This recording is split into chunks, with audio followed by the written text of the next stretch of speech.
Welcome back to our masterclass in practical pain management with Dr. Lee. Today, we journey into part 7 of our series, focusing on rotator cuff calcification. In part 6, we have been through the genesis of the calcium matrix vesicle and pointed to the mutant osteoblast as a culprit of the formation of calcium matrix vesicles in the rotator cuff tendon. I extended the concepts to the feasible theory of multiple calcific matrix vesicles, such as single mutant cells with multiple vesicles, multiple mother cells with every single vesicular growth, and multiple mothe cells with each numerous vesicular growth. But, still, the precise cells responsible for the formation of calcium vesicles remain unidentified. However, these vesicles, or well-defined accumulations of calcium, are undeniable. Our understanding of calcium vesicle development is primarily based on observational studies, leading to various hypotheses regarding its genesis, growth, deterioration, and aftermath. In my clinical experience, while multiple models may appear to align with clinical observations, only the cellular transformation model accurately mirrors the situation, anticipating the outcome and subsequent developments.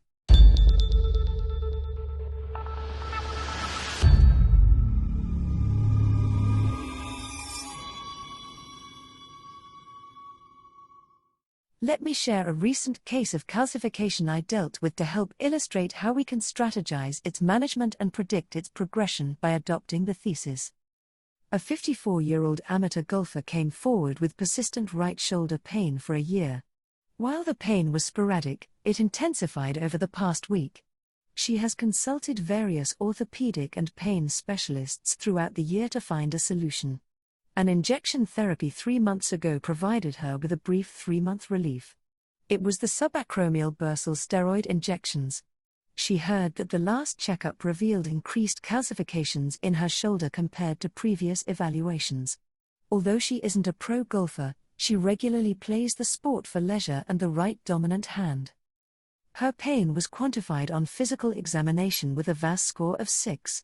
Despite the pain, she demonstrated a full passive range of motion in the right shoulder. The diagnostic X-ray of the shoulder revealed an oval-shaped dense calcific mass in the subacromial space. But I zoom in, and 3 particles are attached in a group. Ultrasound showed a prominent calcification in the middle of the supraspinatus tendon, which measured 1.2 centimeters long in wider diameter. It exhibited a strong echo accompanied by post-acoustic shadowing. However, a more detailed image shows the distal part close to the tenoperiosteal junction, a slender, elongated shape, double mount with an indentation in the middle at short axis scan, and focal discontinuity in the superficial capsule, small linear bright echo adjacent to main calcification. Also, there is a small, linear, bright echogenicity of the infraspinatus insertional tendon and delaminating linear echogenicity extending along the tendon deep fiber and volume reduction of the tendon. These calcifications were interpreted as old ruptured calcifications that remained dispersed and delamination tear. There were similar features in the subscapularis tendon. According to my thesis, can you explain the generation of the calcium vesicles, the current state, and the fate of the calcific tendinosis? Given my thesis, let's delineate the generation, current condition, and probable progression of calcific tendinosis. First, calcium matrix vesicles have taken shape within 3 different tendons. Second, by analyzing the golf swing videos, especially noting that she's right-hand dominant like the depicted model, there's an evident lack of pronounced abduction in the right shoulder swing. The primary motion is more horizontal, moving from extension to horizontal adduction. This action predominantly stresses the infraspinatus and subscapularis tendons. The constant encroachment of the anterior joint space between the coracoid process and the lesser tubercle leads to repeated impingement of the subscapularis tendon. Therefore, calcium vesicles in these locations seem more prone to rupture. Given this, it's plausible that the calcifications in the subscapularis and infraspinatus tendons have undergone multiple ruptures, albeit without causing significant discomfort.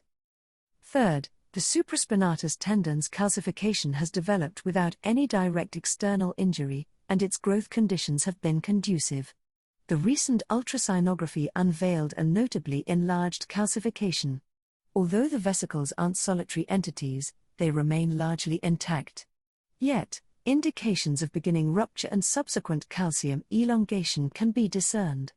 The elongation and localized breaches in the vesicle's envelope imply a gradual release of calcium particles. Fourth, projecting into the future, these vesicles will experience a full rupture, partnered with a tendon tear. This situation may manifest the painful empty nest syndrome, particularly considering its current dimension at 1.2 centimeters. So, what therapeutic avenues can we explore next? The earlier positive outcome from the injection therapy alludes to effective treatment avenues. An immediate recourse can be another round of subacromial steroid injections, likely to bestow temporary relief. However, given the continuous vesicle growth, recurrent pain challenge, and the potential side effects of frequent steroid use, this route might not offer long-term relief. Extracorporeal shock wave therapy emerges as a viable alternative. A plethora of studies laud the lasting therapeutic benefits of ESWT. From my vantage point, ESWT might act primarily to hasten the vesicle capsule's breakdown, thereby instigating calcium rupture and subsequent reabsorption via the body's natural immune mechanisms. Yet, immediate pain mitigation might not be guaranteed. The treatment approach with ESWT varies globally. While European medical practitioners might opt for a spread-out treatment regimen, an intensive protocol is observed in Korea. Patients often undergo between 14 to 20 sessions until they experience marked relief or discontinue. Lastly, the barbotage procedure remains an option, renowned for providing both instant and extended pain relief. This strategy can also serve to diminish the size of the calcific empty nest. However, it's a delicate procedure, demanding caution and expertise. Overly assertive irrigation or needling can damage the vesicle's wall, enlarging the empty nest. Following the procedure, it's recommended for patients to curtail specific activities, such as rigorous golf swings. For the technical details, I covered them in the first part of the calcification series. If you have not seen it or need a refresher, I recommend giving it a watch. Before delving into the concept of the empty nest syndrome, let's first examine some ultrasound images. These images will provide a visual understanding of the presumed formation of calcium vesicles and their correlation with potential mutant osteoblasts. First case. An ultrasound reveals a small, bright nodular echogenic calcification at the supraspinatus tendon's insertional area, specifically where it attaches to the tenoperiosteal junction. The accompanying illustration depicts the initial formation of a single calcific matrix vesicle. Second case. Here, a moderate dense nodular calcification is observed in the insertional area of the supraspinatus tendon. Adjacent to it is a linear structure with heightened echogenicity and another similar linear strand deeper. The illustration proposes that the superficial structure contains residual calcium particles from a previously ruptured calcific vesicle, while the deeper structure indicates a complete rupture.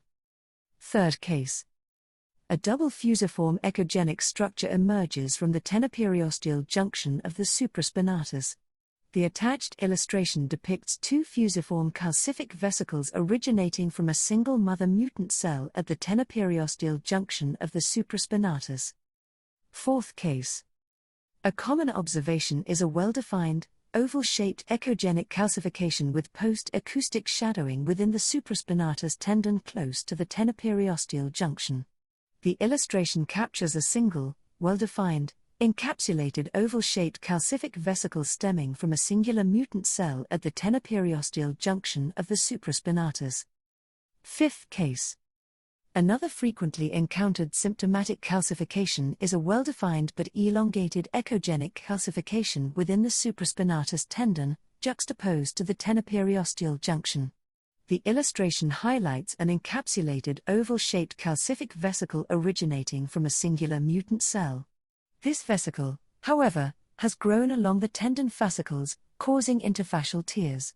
Its symptomatic nature arises from delamination tears and focal wall rupture on its developmental side.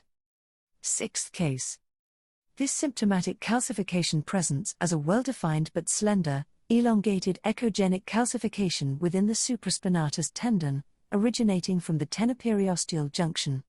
The illustration interprets this as a once-growing vesicle that has since ruptured, marking a potential stabilization phase for delamination or indicative of symptomatic empty nest syndrome. 7th case. A short-axis view of the supraspinatus tendon reveals multiple irregular and randomly arrayed transverse and vertical echogenic lines. The illustration paints a picture of several ruptured calcific vesicles within the supraspinatus. It's a typical depiction of a symptomatic empty nest, with walls comprising residual calcium particles, torn fibers, and fragmented internal structures. 8th case. Here, two well-defined oval-shaped echogenic calcifications are seen within the supraspinatus tendon, containing low echogenic content and abutting the tenoperiosteal junction. The accompanying illustration suggests these double calcium matrices stem from a single mother cell at the tenoperiosteal junction. 9th case. Similar to the previous case, two well-defined oval-shaped echogenic calcifications are seen within the supraspinatus tendon. Still, it consists of the echogenic arc with post-acoustic shadowing in the larger one, suggesting different content of the calcium vesicle. There are two possible theses. First, two mother cells formed different calcium vesicles at different stages. Second, single mutant cell produced two different stages of calcium vesicles. Understanding the concept of the empty nest syndrome requires a solid grasp of the basics. That's why we delved deep into fundamental concepts in this session. I hope this foundation aids in both devising treatment strategies and forecasting outcomes. In our next video, we'll explore the intricacies of the empty nest syndrome in detail. Thank you for tuning in. Catch you in the next episode.